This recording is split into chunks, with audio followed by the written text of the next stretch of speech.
Moin Republika. Hello, Republica. Vor euch steht die Frau, die es heute In front of you is the woman who managed to get a federal minister of transport to not talk to her, and I'm on the front page of the Bild tabloid. Is that worth an applause?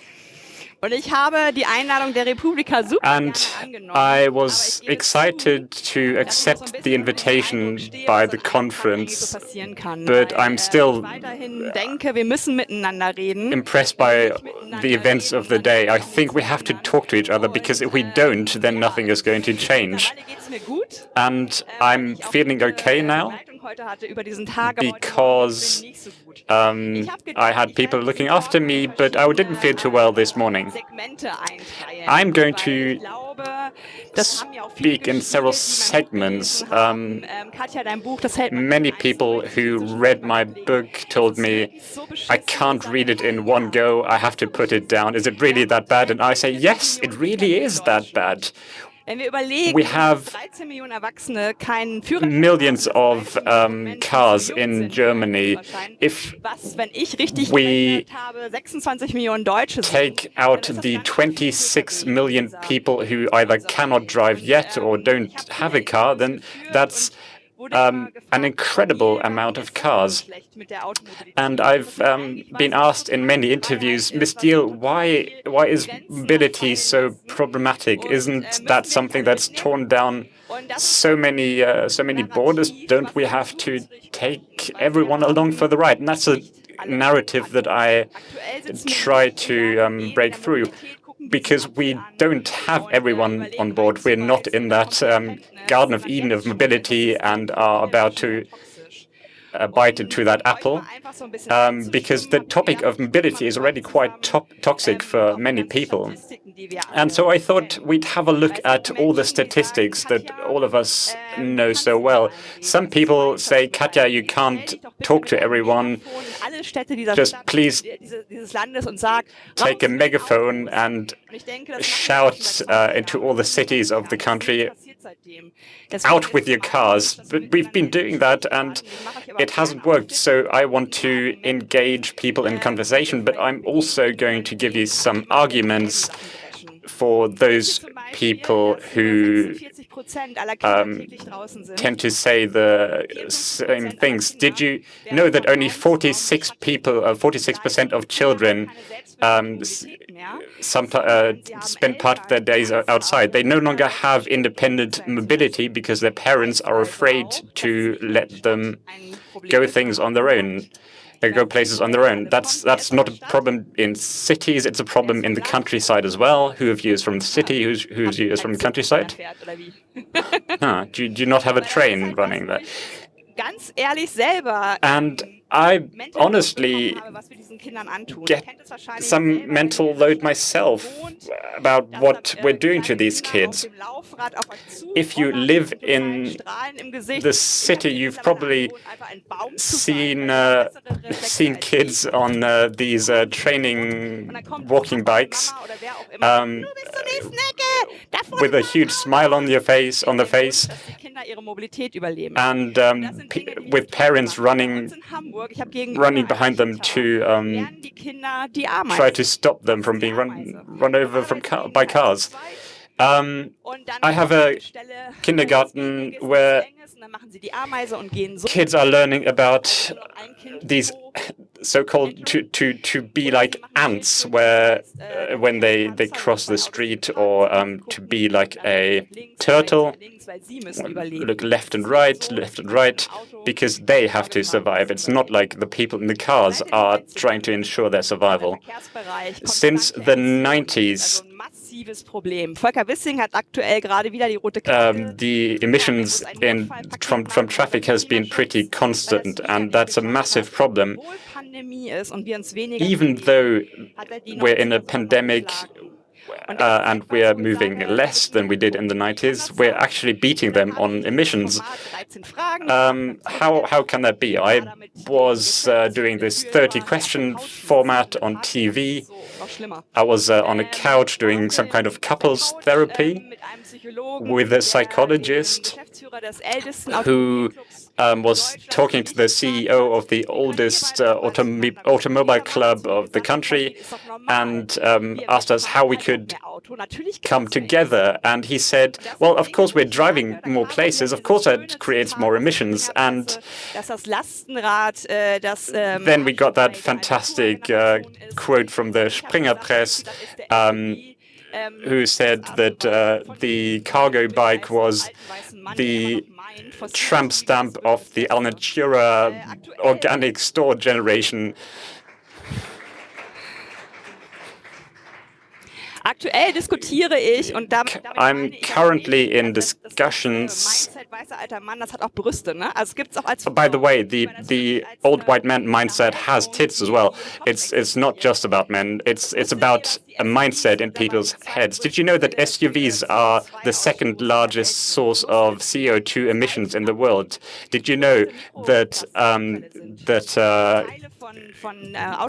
wear on tires are currently one of the largest sources of micropollution? Each of them creates several kilos of emissions from tires, and it's great if we're able to drive electrically and if we're waiting for the Hyperloop and flying taxis, but none of that helps us, because what are we going to do tomorrow? And I know that people love to talk about these science fiction things. I don't have to do anything today because the Hyperloop is just around the corner. And that's where I noticed that technology doesn't help us a single bit. It's not just emissions that kill. It's a fact that noise kills. The cramped conditions in cities kill. Commuting makes people sick. We're not much more, we don't go many more places than we used to do back in the days. The number of trips made hasn't increased, but the length of the trips has. I don't know how many of you know Herbert Knoflacher, who is now 82, who went through Vienna with a wooden car because that took the same amount of a car. He couldn't use it on the pavement, and he talked about the car virus.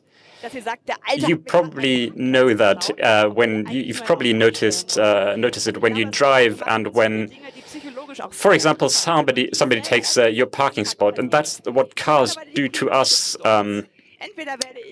I'm now the queen of shitstorms. I either get bashed because I'm too close to the car industry. There's this rumor that I'm friendly to the industry, that I'm being paid by Volkswagen. But people also say, you're so aggressive. What's your problem with the car? Do you hate men? And I think it's interesting that the same statement can trigger in such different ways. But also, if I do trigger, why? Personally, I don't care if people tell me crap. It doesn't affect me. But I have my own hashtags. There's the hashtag autocorrect. There's the hashtag Ich denke aber, wir sollten die Kraft eigentlich sammeln und gemeinsam. It's certainly engaging people, but I think we should be doing things together and not against each other. And now your head is about to explode. What do you think? If you're in a traffic jam, if you have a real pain in the ass because so many cars on the road, how many of the 49 million cars in this country are on the roads at the same time? It often feels like 90%, doesn't it? But it's only 10%. And that leads me to other facts. I want to sell you something. Come on, guys. I invented something. This is Dragon's Den. 2 tons of steel, 1 person on board. It moves for 45 minutes a day, otherwise it's standing still. Deal or no deal? No deal. If the car was introduced to the market today, most people would shake their heads and say, "Why? That's completely silly. Why should be using so many resources for so little mobility?" I'm very thankful to Jan Böhmermann. Why is it such a cavalier offense to park your car where you're not allowed, while people who use public transport without a ticket spend time in jail? That's car virus affecting us. I live on the 4th floor. In Hamburg, the police probably knows my number because I always call them when somebody parks their car in the wrong spot. I did that the other day, and suddenly 4 police cars were in the street. Suddenly, at least 8 people came out of their houses and parked their cars somewhere else. And my neighbor said, "I think it's great what you're doing, but I'm afraid to do that." And I said, "Well, I don't get. I mean, there are rules being broken here. What's the problem?" And in any case, I'm on the 4th floor. And she said, "Well, yeah, but people are using their hazard lights."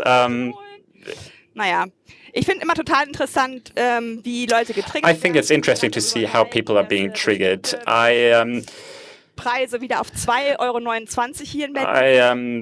recently talked to someone about how fuel currently costs 2.29 a liter here in Berlin, and the subsidies just evaporated into thin air. The only people profiting from it are the oil industry. And you might remember these phone videos that male politicians took at gas stations, where they said, "Well, government has to do something about this. This can't be happening." I would encourage you to do the same thing in front of a ticket machine, because ticket prices have increased far more than fuel prices. But Mrs. Diehl, jobs. Yes, true. 800,000 people do seem to work in the car industry. 1.3 million people work in care. Please give an applause to caregivers.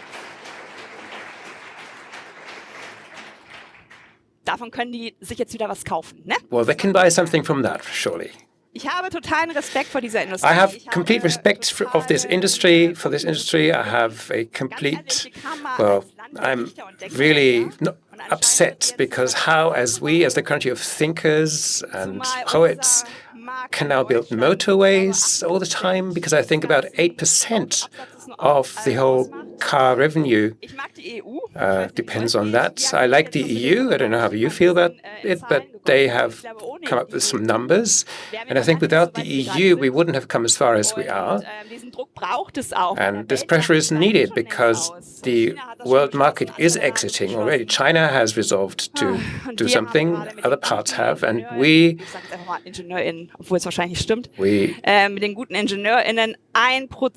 with the good engineers, we've only managed to convert 1% to electric of the car fleet.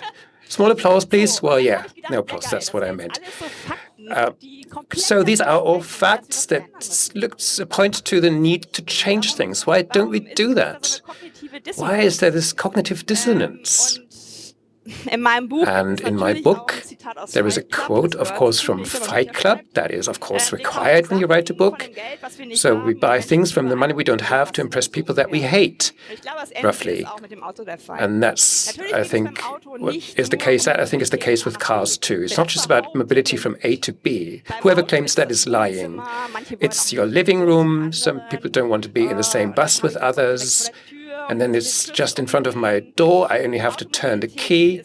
Car mobility, in my opinion, is the kind of mobility that causes most damage to others. Everything else has good effects. It has a kind of scaling ability as well, but everything else. But cars, there are so many issues there that make me say I am living in Hamburg in the Eimsbüttel quarter in an open-air shopping mall for cars plus trailer park. Hashtag van life. I could get sick. You can put your stickers on your transporter, but it's now standing in my street. So these things don't really move anymore.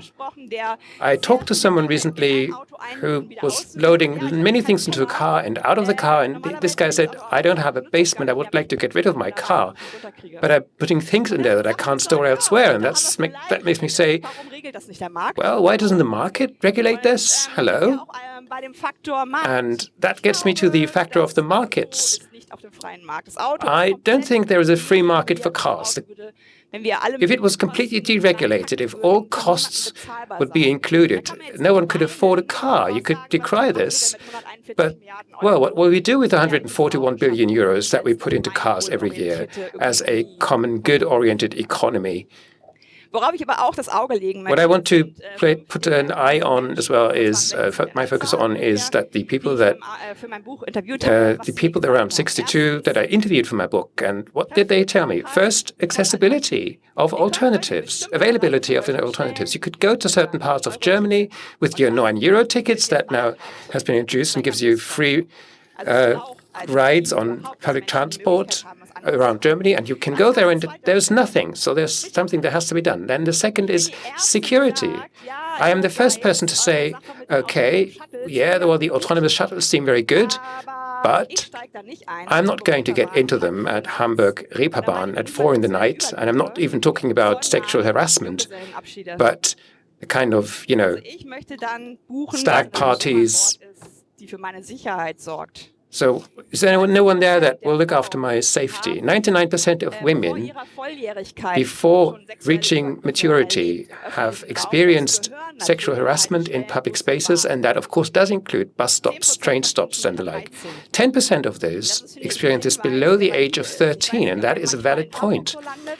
I don't know if you happen to come across to come along in Hamburg at some point at night or 10 in the evening. You can see certain performances, women acting as if they're on the phone, as if they're busy, because they are not finding any safe space at all and don't want to be talked to. Why don't we create safe spaces, safe public transport stops, and staff that doesn't look like the kind of person you would be worried about? Why don't we change minds and say personal ticket sales are good?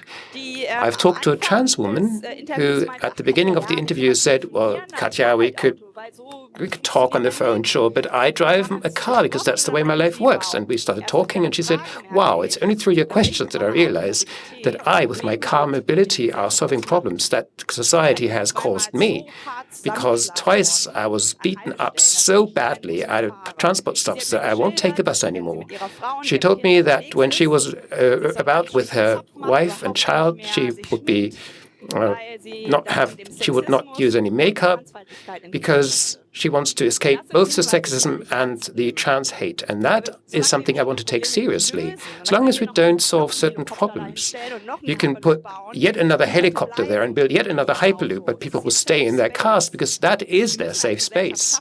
So as a society, we have to achieve a safe space that lets everyone live the way they want to. I think the last talk showed the various shades of life, and we have to deal with this.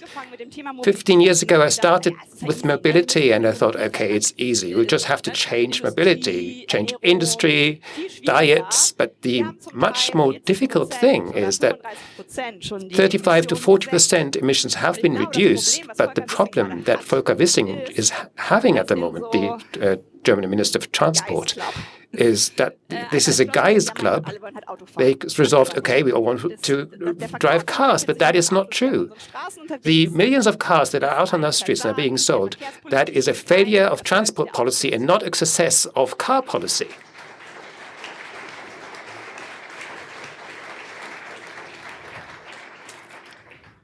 And then we get to the third item, third of five, that is, accessibility.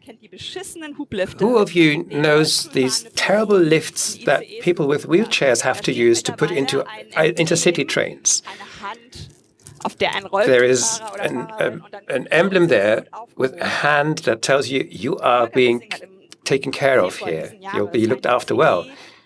And there was an ICE train being introduced, high-speed train by Siemens Mobility, where it was said you can suddenly use your phone. It's great Wi-Fi. Suddenly the windows are much improved. And then Katja comes along and crashes the comments by saying, how about accessibility? Because I have interviewed many people in wheelchairs, and they told me, Katja, you as an objectively healthy person, you can buy a ticket, just get onto the train. I have to register for that 14 days in advance because I need someone to put me on that train. How can it be that in 2022 we have high-speed trains with steps? People with prams won't get in, people with wheelchairs won't get in, with Zimmer frames won't. I'll just climb up the stairs, but I'll get some bruises every time I do that. And I like to go there and say, hang on, until we have accessibility, some people cannot have self-determined mobility. And accessibility also includes the €9 tickets. We currently have a flat rate on public transport in Germany, €1 per month. You don't have to decide, do I need to consider various traffic systems? Do I need to buy a ticket in advance? No, just get in and go. So the first journey was to the island of Sylt in the far north. But honestly, the people that went to Sylt went back quite soon because it was too cold there, and I would have told these people, well, come on. But these were people from Heidelberg in the south and said, we're going to have to change 6 times. But great, we're going to meet so many people. They're so communicative about the tickets. It's all very cool. Yeah. Mr. Wissing, the transport minister, said that this is going to be abolished after 3 months for sure. And you could be loud. You could use the hashtag Wissing knifed, so Wissing avoids, Wissing the transport minister, just to make sure what issue he's trying to avoid. And then payable, affordable.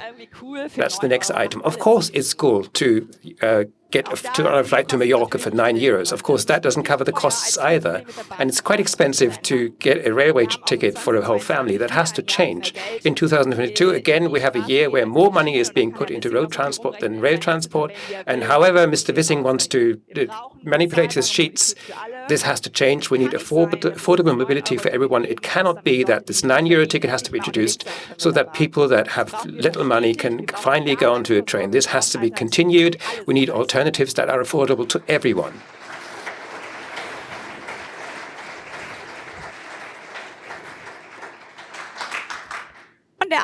And the very last item of all is climate justice. If we have solved everything, or if we haven't solved everything, then that I've said before, you can beg as much as you want.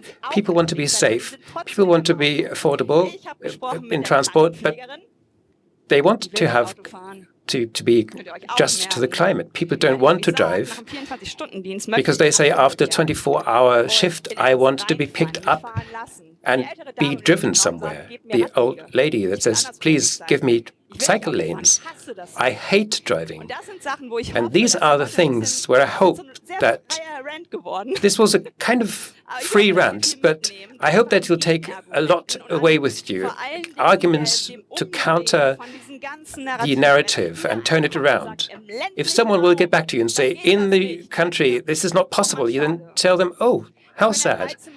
Well, that means that 13 million people cannot become your neighbors. Why? Because they don't have a driving license. How can it be that in a democratic country we can only be mobile where we have had the permission to use the system that is called a driving license? Okay, take that with you. Now open for questions. If you have questions, then please raise your hand. Katja, you can see them. In order to hear them, you will need that headset. Okay, we'll get to you. There's a hand in the back, then we'll get the microphone to you. Okay, channel 3. Mathis, please get the microphone there. Great. Okay, hi. Give us 1 second. Okay. Now you can go. I am called Nikolai. I am active in local politics, and this experience with these arguments is something very familiar to me.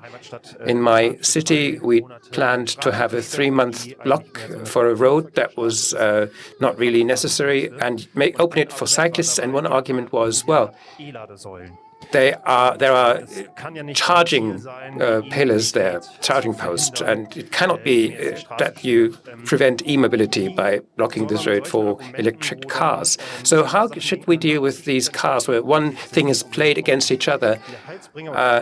So nothing is, of course, the great solution, but everything's better than combustion engines. So how do you deal with the facts when one argument is put against the other? Well, please do not put charging posts into public spaces, because that manifests parking spaces. You go to the supermarket, you go to gyms, employers, hardly, and they're all not accessible. Did you know that? People in wheelchairs cannot use these things because they are putting pillars around them. So these have to be put somewhere. These charging stations have to be put where there's built up or there's buildings already, because we need this space for us, for the public. Habt ihr noch weitere Fragen? Do you have any other questions? Sehe ich keine Hände mehr. I don't see any raised hands. Katja, has she delivered all the arguments herself? Well, that's what I normally do, on a silver platter. Or you're just speechless for all of that Wirklich nicht. Das ist, glaub ich, annoyance. So, well, that's just about. Okay, second row. Ich wollte schon sagen, so I was just about to say this. I'm not used to that little interaction at Republica. Vielen Dank dir. Thank you. Reinhard Zechi from Mainz, of Via Nova, the cooperative, and we have developed a platform for mobility in the community, and we noticed the car industry is being supported, funded with all kinds of projects, but for community projects, shared mobility, there is nothing that is supported, funded in any way. Any ideas from you? What could be done? Or if there is anything in the political arena where these thoughts are being thought?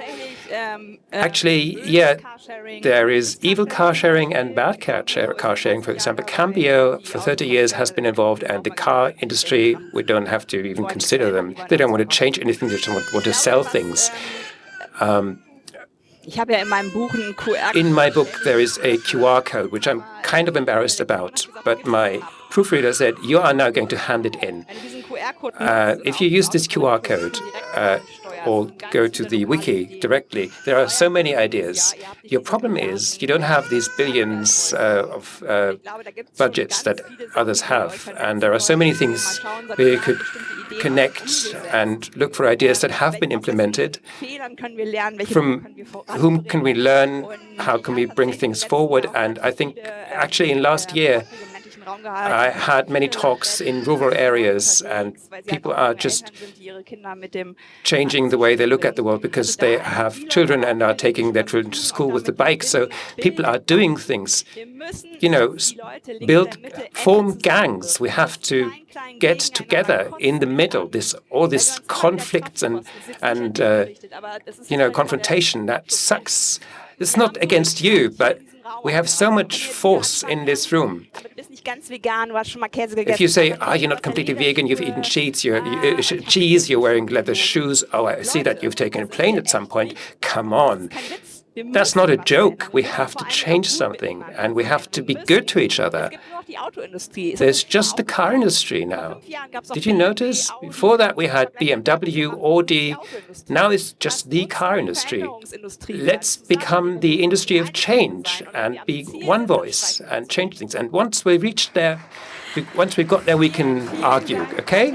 Thank you, Katja. I think the message, fix the cars, not the people, has arrived. And please say goodbye to Katja with a huge applause. Thank you so much for being here.